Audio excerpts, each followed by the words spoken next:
Ok, monsieur. Lors de notre premier atelier, je vous avais posé une question concernant comment est-ce qu'il faut faire pour avoir un crédit bancaire, par où commencer et tout. Du coup, vous m'avez répondu et franchement, j'avoue que la réponse m'avait touchée personnellement. Et là, je veux vous poser une question. Si ça peut m'aider, aider aussi les autres. Monsieur, quand vous avez parlé de l'épargne, que moi-même, je dois tout d'abord avoir un fonds, avant de chercher ailleurs, avant d'aller toquer par-ci, par-là, je dois avoir moi-même un fonds, je dois avoir un caractère d'économiser d'abord pour lancer une entreprise. Du coup, monsieur, là, c'est vrai, je suis en train de le faire. Et monsieur, j'allais vous demander, qu'est-ce que vous me conseillerez si j'avais une idée qu'on puisse se regrouper 3 à 4 pour former une coopérative? Est-ce que, monsieur, c'est une bonne idée pour débuter une entreprise avec les conditions que l'entreprise, les premiers temps, j'avoue que les rentabilités ne sont pas tellement énormes. Avec les premiers temps, monsieur, est-ce que c'est possible qu'on puisse se regrouper à 3 ou à 4 pour débuter une entreprise? Merci, c'est une très bonne question. L'idée de la création d'une coopérative est louable. Est louable pour plusieurs raisons. Et disons que même la raison principale, c'est la conjugaison des efforts. Voilà, la conjugaison des efforts, que ce soit sur le plan financier, que sur le plan technique. Si vous avez chacun 100 000 et que vous êtes 10, ça vous fait déjà 1 million. Et si vous êtes 10, vous aurez les différentes compétences qui vous permettront de réaliser votre projet. Seulement, il y a un bémol. Au niveau africain, d'une manière générale, et au niveau congolais. Moi, j'ai tenté de créer un réseau qui va un peu dans le sens d'une coopérative plusieurs fois et ça n'a pas du tout fonctionné. Et si vous observez, vous vous renseignez, il y a beaucoup de coopératives, des associations dans notre pays, mais sur le plan pratique, sur le plan rendement, sur le plan résultat concret que cela a produit, on n'est pas trop loin de zéro, de nul. Oui. Injuste. Tu n'es pas informé. On n'est pas loin de nul. Plutôt le contraire, là où ça se sépare, ça s'arrête, ça saute en éclats et ainsi de suite. Mais non, la raison de cela, c'est quoi? Après avoir étudié la question, observé, moi je me suis rendu compte d'une chose. C'est que la conscience, notre conscience, ne nous permet pas, on n'est pas encore arrivé au niveau où je peux me sentir à l'aise dans une organisation, dans une association avec les autres. Pour des raisons aussi diverses, des raisons du genre, bon, je préfère moi. Parce que pour qu'une association marche, quel est, on va dire, le genre de mentalité qu'on devait avoir? C'est que, premièrement, nous et le moi après. Tu comprends? Oui. Je rentre dans une organisation, la priorité d'abord, c'est la réussite ou le succès de l'organisation. Et quand l'organisation a réussi, à ce moment-là, les membres vont en profiter. Mais dans nos associations, c'est complètement le contraire. Si je rentre là, qu'est-ce que je vais gagner? Et étant donné que le gain n'est pas trop clair, tu vas voir réunion, tu organises la réunion de conseil d'administration ou je ne sais pas, de l'assemblée générale, sur 10, il y a peut-être 2 qui se présentent. Pourquoi tu n'es pas venu? Bon, telle raison. C'est la réalité, je te parle là de la réalité. Donc, et j'ai fait une certaine conclusion. L'Africain n'est pas encore arrivé à la conscience collective. On appelle ça la conscience collective. Donc voilà, la réalité c'est celle-là. L'idée de l'association est bonne, de la coopérative est bonne, mais dans le pilotage, dans la gestion, franchement, on a encore beaucoup de travail à faire. Sur nous-mêmes, sur notre conscience, sur notre manière de voir les choses. Sur la conscience collective. Bon, maintenant, je n'ai pas très bien compris. J'ai eu l'impression que tu as posé 2 questions différentes, mais au début, tu semblais dire que c'est une seule question. Parce que tu as parlé de l'épargne et de la vie associative. Quel est le lien en fait? Quel est le lien entre l'épargne? Est-ce que, parce que bon, tu te dis que si vous êtes 10 à épargner, quand vous mettez cet argent ensemble, ben ça va vous permettre de monter un projet. Ah ok. Oui, l'idée est bonne. L'idée est bonne, vous faites... mais tu vas rencontrer ce problème-là dont je viens de parler. Oui, c'est un grand souci. Ça revient à ça. La conscience collective, on n'en a pas. Et ça, on peut regarder, hein, que ce soit dans les familles. Il suffit de voir ce qui se passe dans nos familles pour comprendre qu'on a un grand problème à ce niveau-là. C'est d'abord le moi et le nous après. Mais ce n'est pas ça. Ça devait être le nous d'abord et le moi après. Quand on aura cette démarche, quand on aura compris cette démarche, à ce moment-là, ça peut marcher. Mais je ne te décourage pas. Tu peux quand même essayer.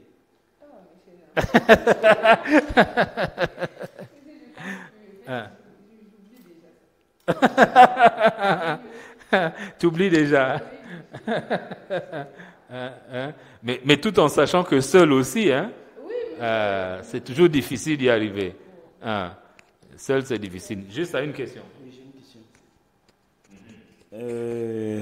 Je reviens toujours sur l'insertion. C'est pourquoi ça me revient. Alors, monsieur, quelles sont les difficultés d'insertion professionnelle au niveau des jeunes? Les difficultés? Oui.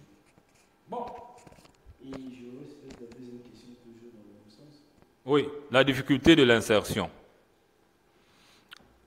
On a déjà donné quelques réponses ici, mais je vais épingler d'autres. Quand on parle de l'insertion, il y a d'abord l'orientation. L'orientation professionnelle, voilà encore un gros souci que nous avons. Un gros souci que nous avons. À peine hier, un jeune depuis la Côte d'Ivoire, il est même encore élève, m'a écrit pour dire « Je veux être médecin ». Parce que je lui ai posé la question « Tu fais quoi ?» Non, il dit « Je veux être médecin ». Je lui dis « Bon, pourquoi tu veux être médecin ?» Parce que je veux créer les hôpitaux. Ah ok. Mais pourquoi tu veux créer les hôpitaux? Oui, c'est pour le développement de notre pays. Oui. Développement, tu sais faire le lien entre santé et développement déjà? En tant qu'élève, tu sais faire le lien là entre santé et développement? Donc, il y a d'abord un problème d'orientation. Et je pense qu'on va organiser des ateliers uniquement pour parler de ça, parce qu'il y a beaucoup à dire. Si on veut réussir dans la vie, on veut, et là je vous donne des clés pour vous permettre de mieux vous orienter. Il faut d'abord s'asseoir et se poser cette question. Qu'est-ce qui me passionne dans la vie? Ça, c'est une question importante sur laquelle les jeunes devaient passer leur temps à réfléchir, à écrire les réponses qui vous viennent à l'esprit. Qu'est-ce qui te passionne dans la vie? Si tu es passionné de la médecine, tu es passionné de l'agriculture, tu es passionné de la comptabilité, tu es passionné peut-être même de la géographie, tu es passionné de la musique, tu es passionné de la danse, ainsi de suite. Dieu, pour ceux qui croient en Dieu comme moi, ou l'univers a doté chacun de nous d'une certaine passion qui est en d'autres termes, un certain don, un certain talent qui est rattaché à toi. Ça, c'est la première question pour laquelle on doit avoir la réponse. Faisons un peu le tour de table. Juste. Est-ce que tu t'es déjà posé cette question? Si la réponse est oui, qu'est-ce qui te vient à l'esprit comme passion? Qu'est-ce que tu as comme passion? Si effectivement tu t'es déjà posé cette question. Oui, je me suis déjà posé cette question. Et j'ai compris que ma passion, en fait, c'est... Là, je cherche même parce que j'ai tellement de passions qui viennent à mon esprit. La première passion que j'ai souvent en tête, c'est de pratiquer quelque chose qui me rend à l'aise. Par exemple, ma première fois où j'ai commencé à faire les gâteaux, j'ai compris effectivement c'est par là que je devais commencer à faire des choses. Donc ma passion, par exemple, c'est être pâtissier, boulanger, beaucoup. Bien. Tu sais, c'est une solution adéquate parce que nous, en termes de développement personnel, là j'agis maintenant en tant que coach, les mots qu'une personne prononce ont quelque chose à avoir dans ce que la personne peut faire, ce qui peut devenir, et ainsi de suite. Tu dis, ma passion, ça peut être. C'est pas encore ta passion.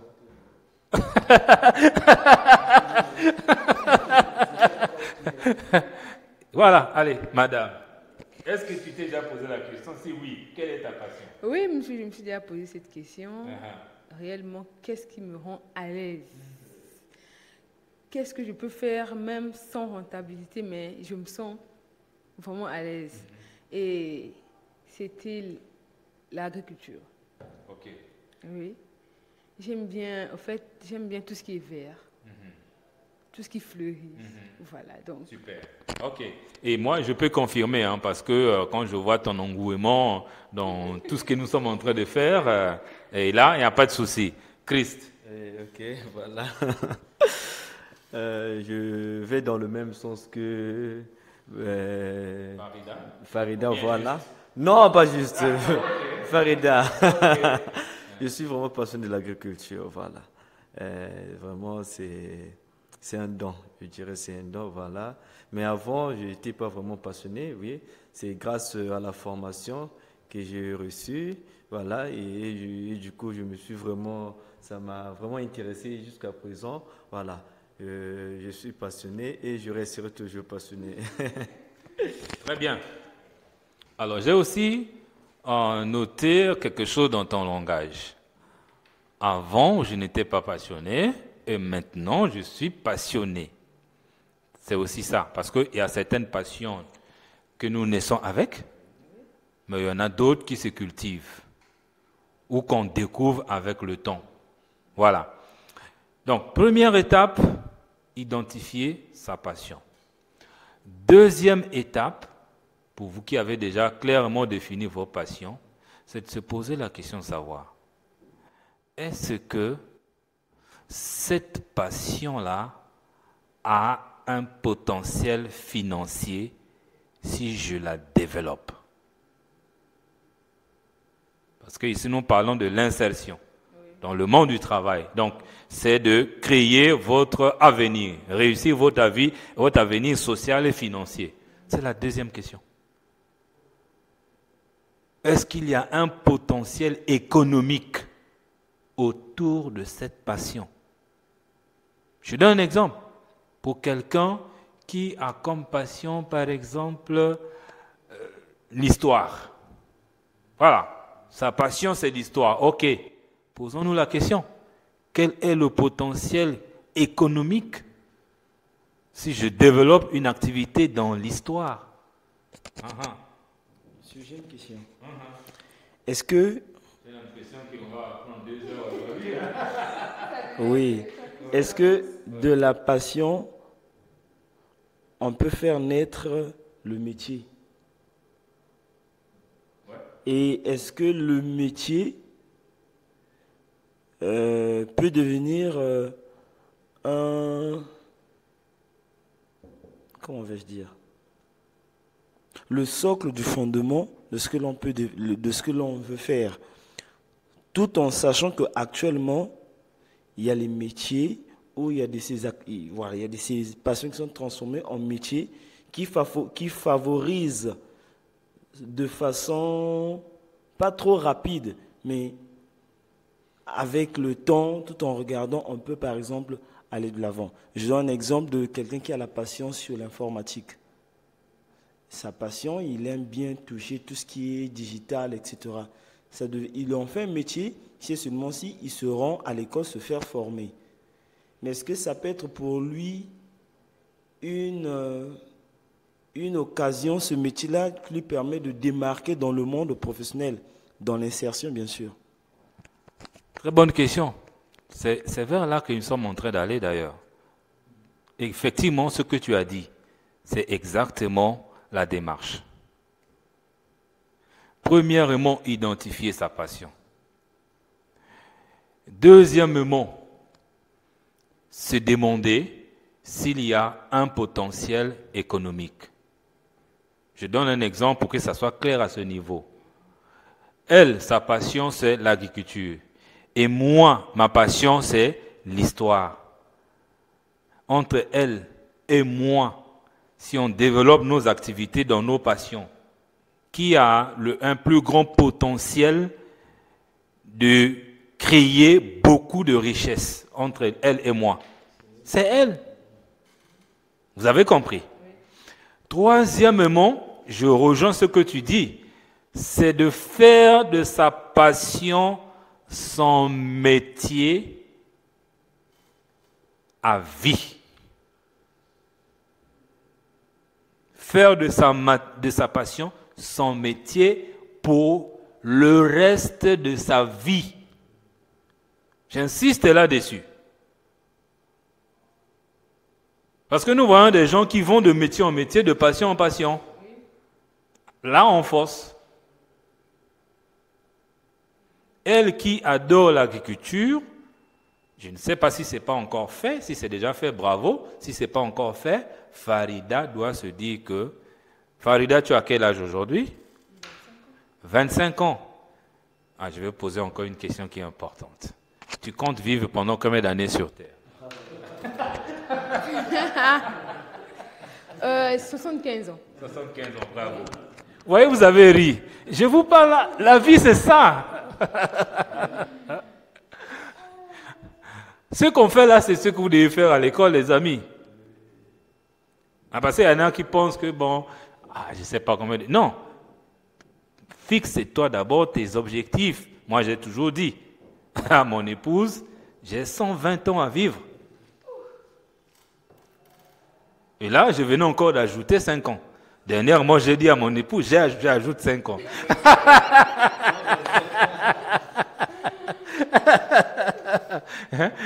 Elle m'a dit pourquoi. J'ai dit, mais j'ai encore beaucoup de choses à faire. Donc j'ai encore besoin de plus de temps. Bon, bref, ça c'est encore une autre paire de manches. Donc, tu veux vivre 75 ans, c'est ça? Tu as 25 ans. Ok, donc tu as encore 50 ans. Est-ce que tu t'es déjà dit, j'ai choisi l'agriculture et pendant mes 50 ans, je ne ferai que ça? Est-ce que tu t'es déjà dit ça? Non. Voilà. Non.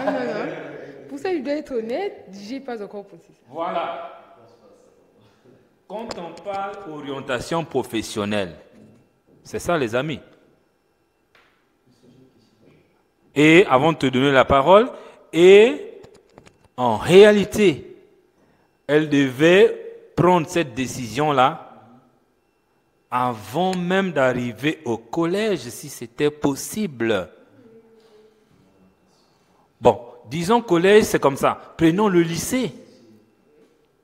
Comme ça, quand elle a son bac, elle sait déjà d'office où est-ce qu'elle va, dans quelle filière elle va rentrer. Elle sait déjà, moi, c'est tout ce qui est agricole. Le reste, ça ne m'intéresse pas. Oui. Et à l'université, elle continue. Imagine un seul instant. Au lycée, tu as fait agriculture. À l'université, tu as une licence en agriculture. Tu as déjà des fondamentaux. C'est ça l'orientation professionnelle. Oui, tu voulais poser une question. Je voudrais aussi compléter juste un point que vous avez souligné. C'est le fait que je pense, si aujourd'hui nous les jeunes, nous arrivons à manquer certains points, c'est-à-dire surtout le point de l'orientation, je pense qu'on devait plutôt commencer par l'orientation scolaire. C'est ce qui manque dans nos écoles, l'orientation scolaire, parce que nos enseignants ne prennent pas le soin de nous poser certaines questions, notamment, toi, qu'est-ce qui te passionne maintenant quand tu auras ton bac, après le bac? C'est ce qui nous a manqué. Et du coup, quand on arrive à un certain niveau de vie, à un certain âge, bon, on se pose nous les questions, bon d'accord, là j'ai eu mon bac. Qu'est-ce que je vais aller faire à l'université? On commence maintenant, on voit certains qui se lancent dans la folie comme ça, dans une spécialité dont il n'a même pas la maîtrise, il n'a même pas envie de faire, mais il le fait par contrainte. Voilà un peu ce que je veux dire. Et ma deuxième question. Monsieur, au cas où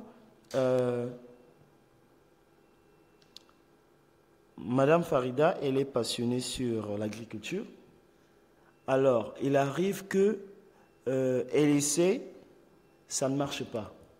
Elle rencontre, comme vous l'avez l'habitude de dire, un bémol, un souci sur son parcours. Est-ce qu'il faut toujours avoir un plan B ou il faudrait insister jusqu'à ce que, tout en sachant que l'âge aussi avance, tout en sachant qu'on a aussi, il y a des difficultés qui nous entourent, il y a des circonstances, et cela parfois empêche que nous puissions réaliser forcément les objectifs qu'on s'est fixés à long